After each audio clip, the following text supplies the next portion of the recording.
Helicopter को एक base पर या ज़मीन पर लैंड करना और एक मूविंग प्लेटफॉर्म के ऊपर लैंड करना, ये थोड़ा सा एक अलग चैलेंज होता है।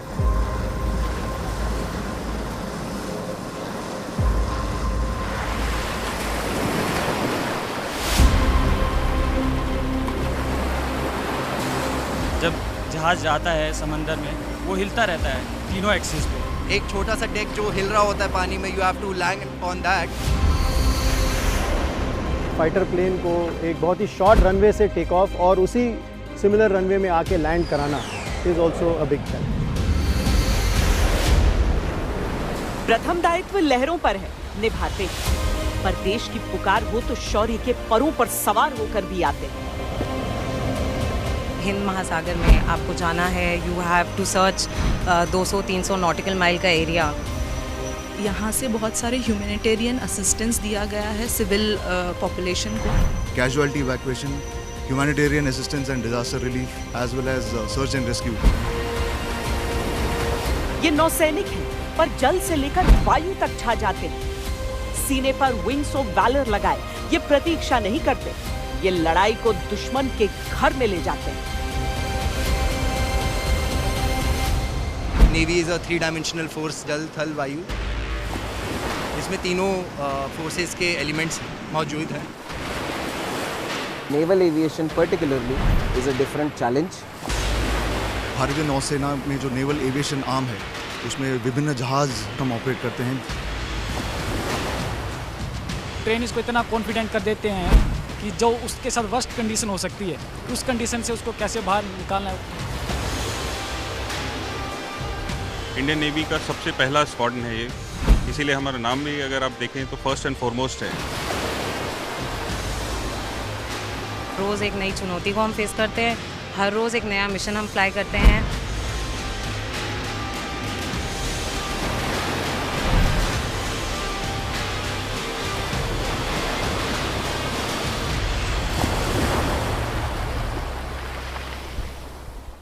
भारतीय नौसेना के समुद्री रोल के बारे में आप जानते होंगे, किस तरीके से समुद्र की लहरों के ऊपर और उसके नीचे ये देश की रक्षा करते हैं, हमारी जल सीमाओं की रक्षा करते हैं। लेकिन आज हम आपको उस भूमिका के बारे में बताने वाले हैं जो कि जल नहीं बल्कि वायु से जुड़ी हुई है।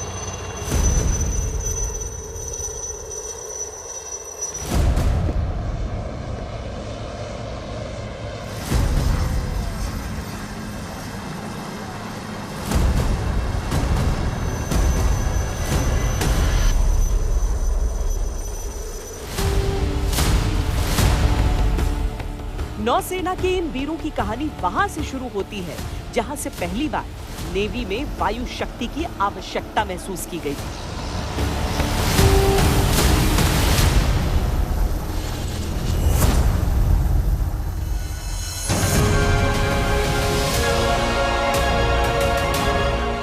उस स्वर्णिम इतिहास से गौरवशाली वर्तमान का सफर एक ऐसे आत्मबल की दास्तान है जो हमारी सेनाओं की विशिष्ट पहचान है।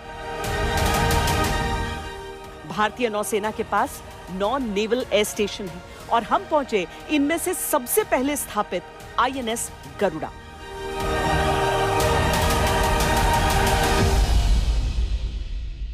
हम क्रेडल ऑफ नेवल एविएशन है, तो हम यहाँ ज़्यादातर लोगों का ट्रेनिंग करते हैं ताकि वो आगे जाके फील्ड में और शिप पर और एयरक्राफ्ट कैरियर पर डिप्लॉय हो सकें, और जो लेटेस्ट टेक्नोलॉजी जो हम एक्वायर कर रहे हैं उसे हम यूज़ में ला सकें।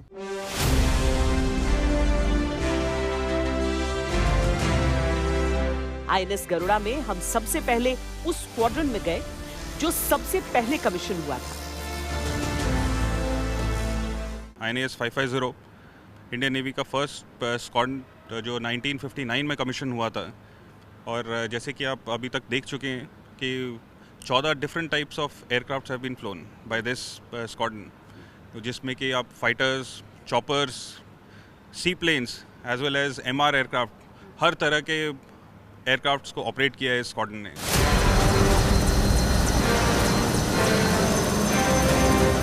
INS गरुड़ा में मौजूद हर स्क्वाड्रन की अलग खासियत और अलग कहानी है, जैसे 336 जिसे फ्लेमिंग एरो कहते हैं।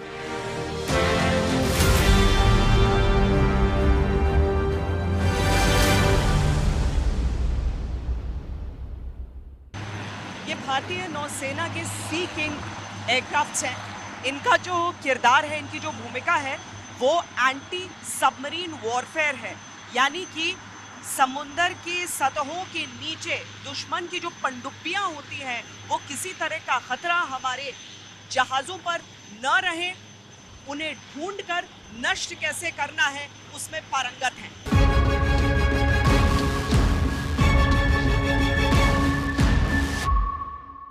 सी किंग 42 ब्रावो, ये जहाज़ एक फ्रिगेट जितना काम कर सकता है। इसमें अपना रडार है, इसका अपना सोनार है जिससे ये पनडुब्बी ढूंढ सकता है। ये पनडुब्बी ढूंढ भी सकता है और उसके अगेंस्ट मार भी कर सकता है अपने टॉर्पेडो और डेप्थ चार्जेस के साथ। एंटी शिप मिसाइल इस जहाज़ पे लग सकते हैं और वो उन पे भी मार कर सकता है। एयरक्राफ्ट स्क्वाड्रन जो है ये INS विक्रांत का इंटीग्रल पार्ट था। INS विक्रांत के डीकमिशनिंग के बाद इस स्क्वाड्रन को ट्रेनिंग स्क्वाड्रन का दर्जा दिया गया। एंड आपको जान के खुशी होगी कि जब फर्स्ट नए विक्रांत पे लैंडिंग हुई थी तो हमारे स्क्वाड्रन के जहाज़ ने वो फर्स्ट लैंडिंग किया था।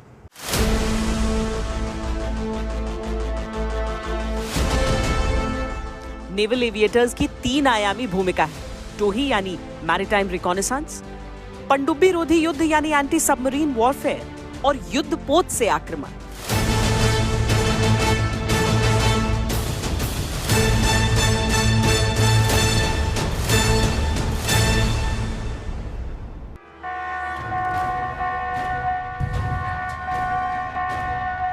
प्रशिक्षण की आवश्यकता है उसका व्यावहारिक होना, और इसी क्रम में आता है स्क्रैम्बल, जो कहने के लिए हर पायलट और तकनीकी क्रू की रोज की कार्रवाई है ताकि वो आपात स्थिति के लिए तैयार रहे।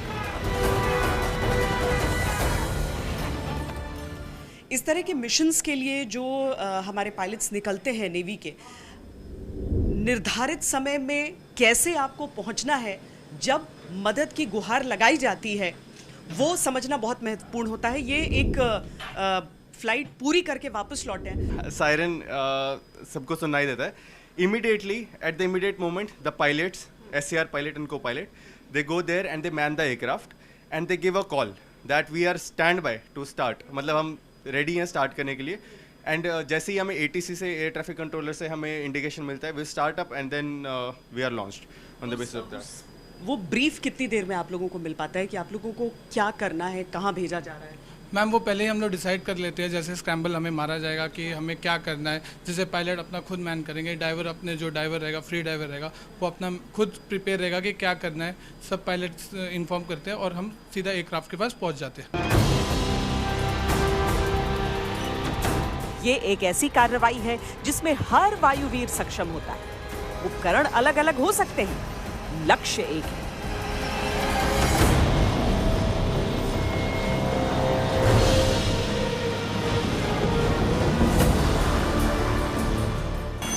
ये भारतीय नेवी का एक एडवांस फ्लाइट हेलीकॉप्टर है। ALH वायुसेना भी हमने देखा है, लेकिन जो नौसेना द्वारा इस्तेमाल होता है उसमें एक मैरीटाइम रेडार फिट होता है, जिसके कारण ये अलग बनता है और ज़्यादा शक्तिशाली बनता है। ये जो ALH है मल्टी रोल है इसका, और मल्टी मिशन यानी अलग अलग तरह के मिशंस में इसका इस्तेमाल किया जा सकता है।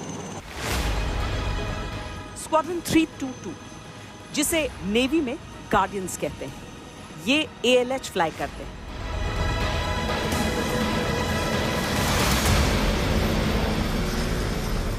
जो ALH आर्मी यूज़ करती है या जो एयरफोर्स यूज़ करता है, उससे नेवी का कितना डिफरेंट है? मैम, नेवी में और एयरफोर्स में रोल्स अलग हैं। नेवी में हमारा प्राइमरी रिक्वायरमेंट है शिप्स के साथ ऑपरेट करना और शिप्स के ऊपर लैंड करना। चलता हुआ शिप में लैंड करना एक अलग अपना चैलेंज है। It's moving continuously, so stable platform चाहिए उसके लिए, एंड हमको व्हील्स चाहिए होते हैं जिस वजह से जो कि ज़्यादा लोड ले सकती हैं लैंडिंग का। लैंडिंग गियर एयरक्राफ्ट वेट को थोड़ा सा ऐड करता है। मेक इन इंडिया का कितना फ़ायदा आपको लगता है? मैम, बहुत फ़ायदा है। In the sense ALH helicopter is the first one. 2003 में आया था ये हमारे पास भारतीय नौसेना में, और तब से लेकर अब तक 20 साल हो गए हैं। बहुत वर्सटाइल हेलीकॉप्टर है, बहुत रिलायबल हेलीकॉप्टर है। एडवांटेज हमारा ये है कि जब भी हमको कोई भी प्रॉब्लम आती है, HAL हमारा ऐसा लगता है कि हमारा अपना कंपनी है। सीधा उनके पास फ़ोन करो, उनसे पूछो कि हम इसके बारे में क्या कर सकते हैं और तुरंत हमें सोल्यूशन मिलता है। जो स्क्वाड्रन का नाम भी हम देख रहे हैं और जो उसका एक तरह से हम कहें कि आदर्श वाक्य जो उसका मोटो जो है वो और आपकी जो भूमिका है स्क्वाड्रन की वो किस तरीके से मेल खाती है? स्क्वाड्रन का नाम है INAS 322। हमें नेवी में गार्डियंस के नाम से जानते हैं। हमारा स्क्वाड्रन का मोटो जैसे आपने कहा है, सर्च फियरलेसली और रेस्क्यू वैलियंटली। हमारा प्राइमरी रोल हेलीकॉप्टर का, चाहे वो ज़मीन पे हो चाहे समंदर में हो, जब भी कोई भी कष्ट होता है, if anybody needs to be rescued, that is our job both by day and by night. अब हम आपको वो कार्रवाई भी दिखाते हैं जिसकी यहाँ बात की जा रही है। खुला समुंदर, विपरीत धारा और उस पर प्रशिक्षण का ये पहलू।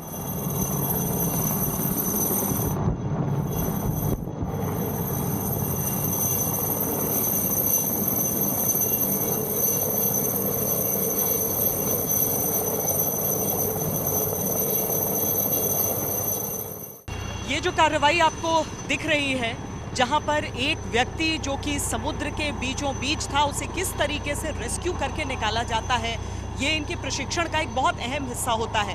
पूरे इलाके में जब भी किसी भी तरह की कोई दिक्कत ऐसी आती है तो आम लोगों को, आम नागरिकों को बचाने के लिए, उन्हें समुद्र की इन लहरों से सुरक्षित निकाल लाने के लिए ये प्रशिक्षण अहम है। आप देखेंगे भी कि किस तरीके से उस व्यक्ति ने पहले अपना हाथ हिलाया था और उसके बाद उसे वो रस्सी नीचे फेंकी गई, जिससे पकड़कर उसके सहारे फिर उसे रेस्क्यू किया गया है। समुद्र या नदी से रेस्क्यू की चुनौतियां बड़ी होती है। लगातार बहाव के कारण ठीक उसी जगह पर पहुंच पाने की चुनौती, बचाव के दौरान लहरों से लड़ने की चुनौती, हवाओं से मुकाबला। लेकिन हर आपदा में हमारे नौसेना के वीर देवदूत बनकर आते हैं।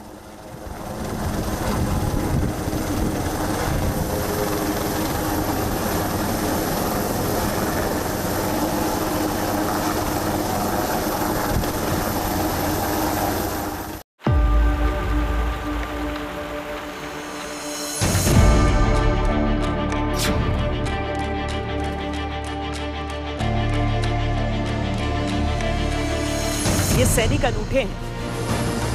इनमें समुद्र सी गहराई है, साहिल सा ठहराव है, लहरों सा आवेग है, वायु सी प्रवृत्ति है।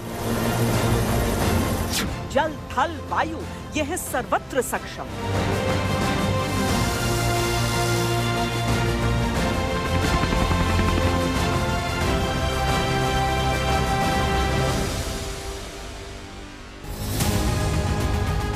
भारतीय नौसेना के वीरों की कहानी में अब आगे वो अभूतपूर्व प्रशिक्षण जिसे देखकर ही रोंगटे खड़े हो जाएंगे।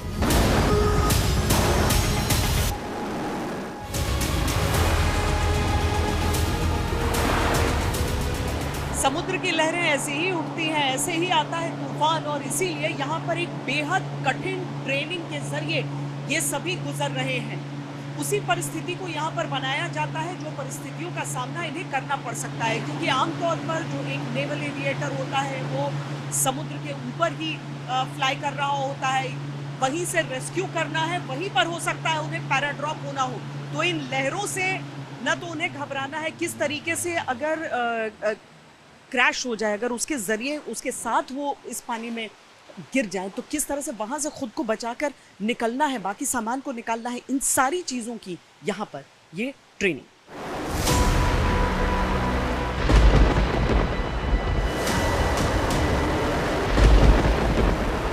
ये हिलोरे मारता पानी, तेज हवाएं,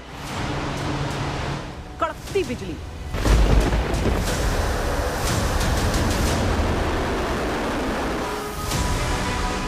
पर समुद्र में इन परिस्थितियों की गुंजाइश असली है। इसीलिए इन सैनिकों को ये बेहद जटिल ट्रेनिंग दी जाती है।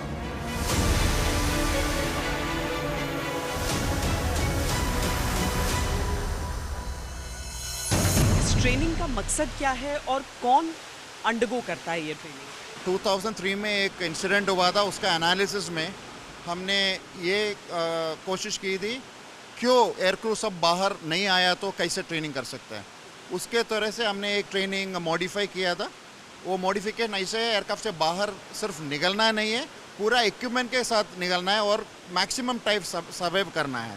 सो हमने इनिशियली उसको ब्रीथिंग का ट्रेनिंग देते हैं, क्योंकि नॉर्मल ह्यूमन बीइंग को 45 सेकेंड तक लंग्स में हवा रह सकता है। सो हम इनिशियल ट्रेनिंग हम शैलो वाटर में करते हैं मैक्सिमम एयर होल्डिंग के लिए। उसके बाद हम शुरू करते हैं विथ नो वेदर कंडीशन के मिनिमम डिफिकल्टी के साथ।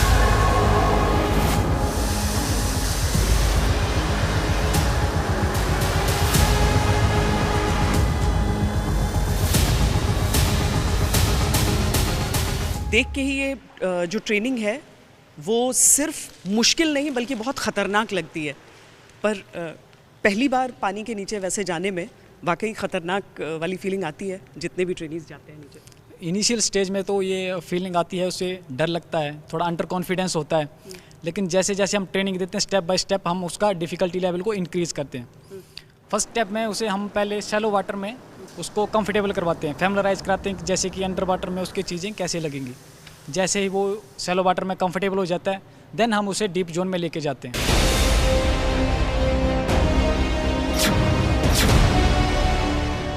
ऐसी भयंकर परिस्थितियों के लिए तैयार रहना एक पहलू है, नेवी में फ्लाइंग की एक और कठिन चुनौती है और वो है नाइट फ्लाइंग।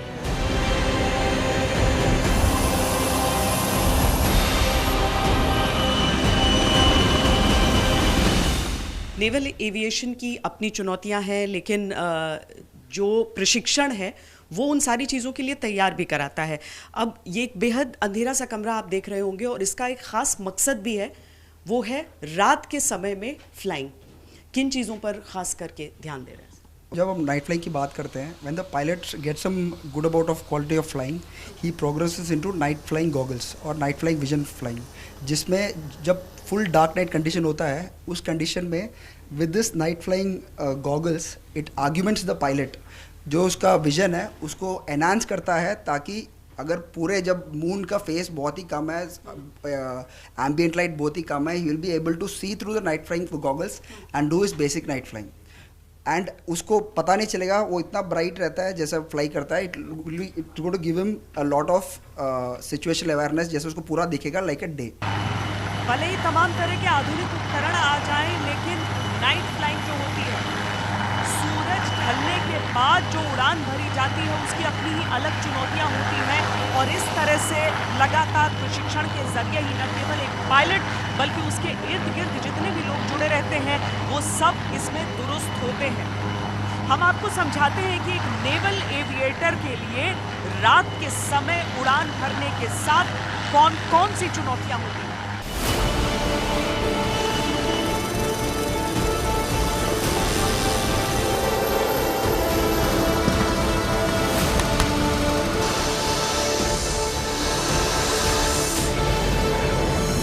नाइट फ्लाइंग की क्या चुनौतियां होती हैं?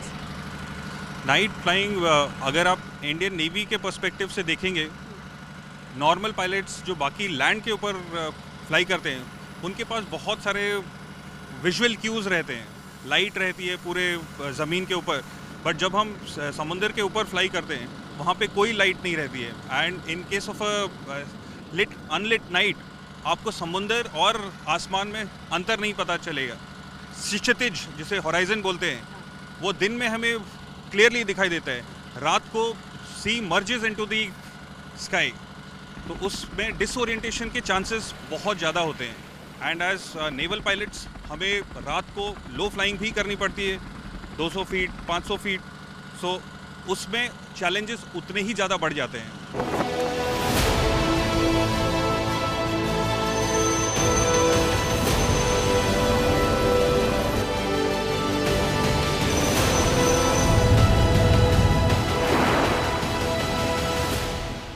टैक्टिक्स और एयर नेविगेशन के लिए जो ये सिम्युलेटर है यहाँ पर 2020 में शुरुआत इसकी हुई और हम आपको लेकर चलते हैं और दिखाते हैं कि दरअसल इससे किस तरीके से चीज़ें बेहतर होती हैं और सरल होती जाती हैं, क्योंकि यहाँ पर बहुत सारी चीज़ें हैं। इसे हम समझ लेते हैं सर, एग्जैक्टली क्या क्या चीज़ें कैसे कैसे बताया जा रहा है। जैसे कि आप देख सकते हैं ये ट्रेनिंग VR ट्रेनिंग मॉड्यूल पे ट्रेनिंग कर रहा है। ये इन हाउस डिज़ाइन किया गया है डॉर्नियर एयरक्राफ्ट के एक्सटर्नल्स एवं एंटीना लेआउट के बारे में सीखने के लिए। ये एक ट्रेनी स्टेशन है, इस पे trainee route navigation by day कर रहे हैं। ये flight training device CRM training यानी crew resource management training trainees को इम्पार्ट करने के लिए इस्तेमाल की जाती है। जैसे कि आप देख सकते हैं, ये एक एग्जैक्ट डॉर्नियर 228 एयरक्राफ्ट का कॉकपिट लेआउट है।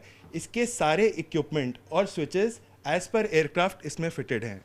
सो सारे ट्रेनीज एयरक्राफ्ट पे फ्लाई करने से पहले इस FTD डिवाइस पे एयरक्राफ्ट के सारे सिस्टम्स और उनके रिस्पेक्टिव स्विच के पोजीशंस जो इन केस ऑफ इमरजेंसी बहुत वाइटल होते हैं, उसके बारे में इस प्लेटफॉर्म पे सीखते हैं। सिम्युलेटर क्या आसान कर देता है, समय कम लगता है? वाई अ सिम्युलेटर और असली उसमें क्यों? इसका फ़ायदा ये है कि सिमुलेटर 24 घंटे चलाया जा सकता है। जो वीक ट्रेनीज हैं they can learn as much as they want and it saves government the valuable money which is being spend on fuel.